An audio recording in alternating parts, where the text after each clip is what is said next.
The life of every student has always been filled with ups and downs.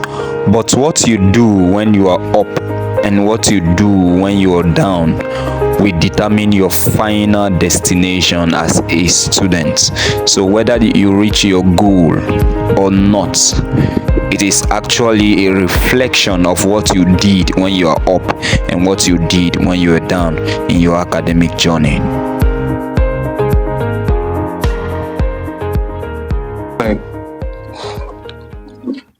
Alright, so welcome to my channel Excellence Simplified, and today I'm not alone.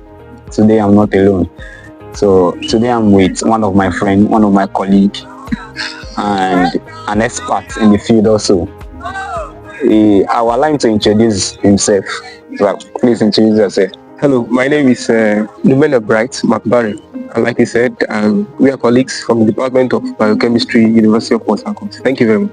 Alright, so we were classmates, so in our undergraduate days, so I know him very well.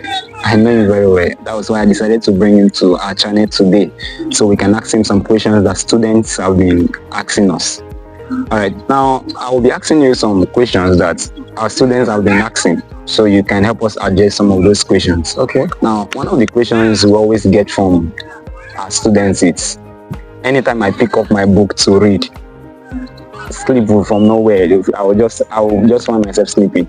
So I want to ask, what are some of those things you can do as a student to overcome sleep while reading? Okay, thank you very much for that question. The issue of sleeping off while reading, it's a very important issue that has been a source of failure to most students in university today, because life in this environment is not funny. It's not funny. It is difficult and at the same time easy. It depends on you. And so that issue of sleeping while reading has been a major challenge. However, these are some of the things I would say. The issue of sleeping while reading, I think it is a matter of the mind. If I have my mind on something, if I have a set goal to get somewhere or to get something, and then I know very well that for me to get here or for me to get there, this is what I must do to be there, then I don't think I'll be sleeping when I am doing that thing. So it is a matter of the mind, first of all. It's a matter of the mind. If you have set goal, I want to graduate with the first class, a 2-1 maybe. I want to get A's in this particular course or in all my courses.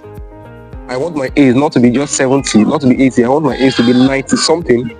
Then I know I must read. It's not something I'll just wake up and go into the exam hall and I just do point and kill and I get 90 something. I have to read. And so with that mindset, then I think I won't sleep because there is something I am pursuing. Secondly, what matters? One thing that matters before you read is your activities before reading. You can't just complete a very strenuous activity and expect yourself to flow when reading. That's true. So you must have planned yourself from this time to this time, I want to read. And so you monitor what you are doing before that time. You can't just finish playing ball on the field as a boy. After playing ball, you are the top 9, the striker. And then you just come in and pick up your book, say, okay, I want to read. No. Automatically you stress yourself and the body must respond to the activity you just did. That's true. And the body needs to rest. So you must first of all settle down, relax yourself. So there is need for rest before reading. And also, what you eat matters. The kind of food you eat before reading matters. I want to read by 6 o'clock in the evening, and by 5:30, a heavy load of half and soup and Gary is in front of you, and you're ordering for extra, and you collect all that extra, and then by 6 o'clock you want to read. It's not going to work that way. It won't work that way, because your body digestion must take place, and most times digestion is faster when you are at rest, when you are asleep, and so the body must push you to sleep.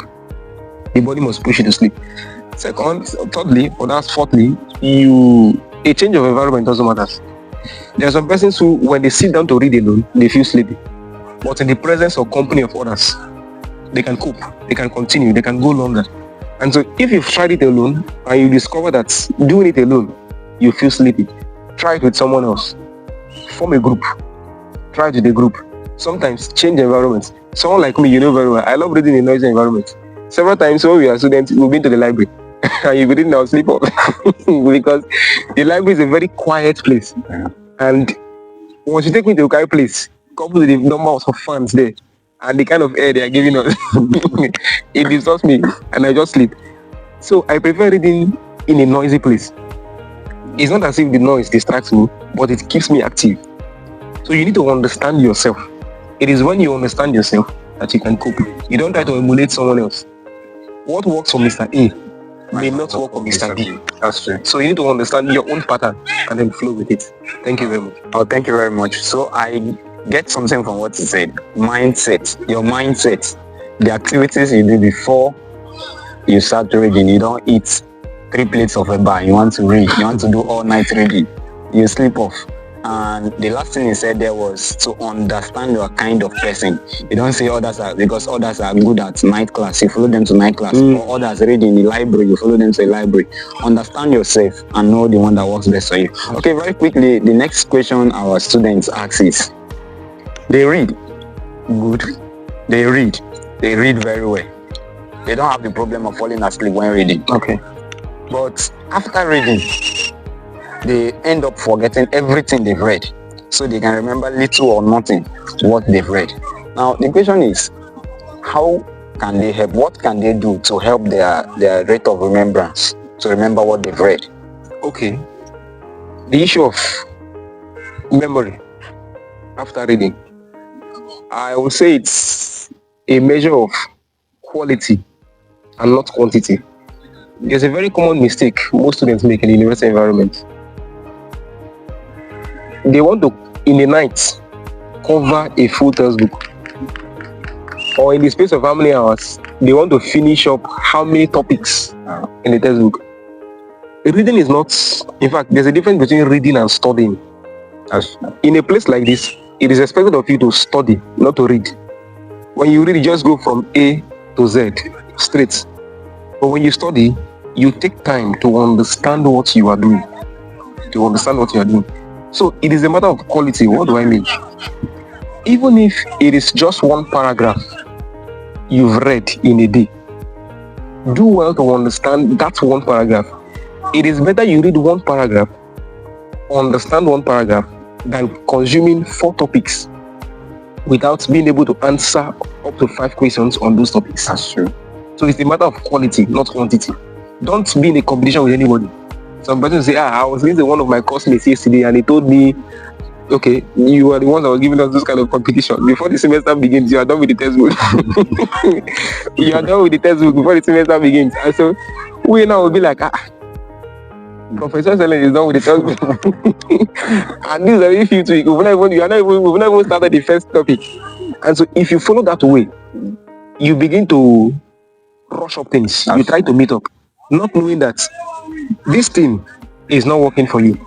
Some persons can sit down and even in the space of 2 hours, they can read a full textbook and understand very well. We have different understanding capacities. We have different IQ systems. And so you need to understand yourself. Number 1, you are not in competition with anyone. Number 2, quality and not quantity. Quality, not quantity.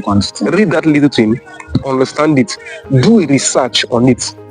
Most times, if you dwell on the textbooks produced by the school, you won't get complete knowledge. That's true. In fact, you even get more confused. But when you do proper research on it, you can. There's nothing today you won't find on YouTube.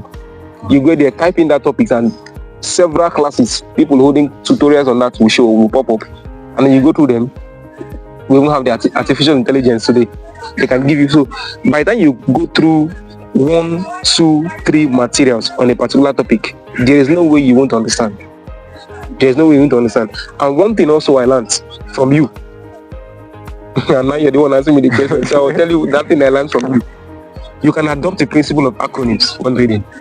Acronym is one thing that helps someone to remember. That's true. Acronyms. It sounds like a nursery kind of thing, a joke, but it helped me a lot. Yeah.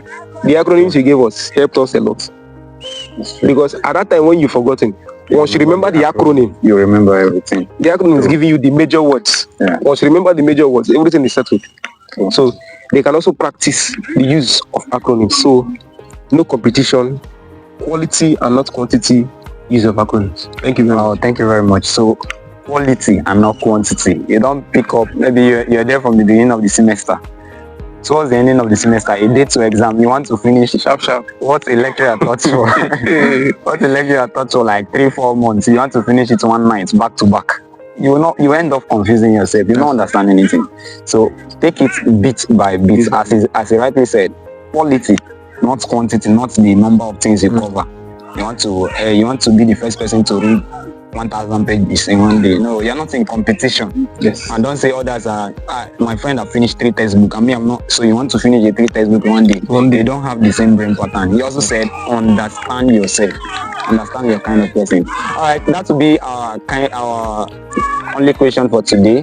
Those are the 2 questions for today, and I want to appreciate our guests for being on our channel today. If you gained something from this, please let me know in the comment section, and if you like to have him back, let me know in the comment section also.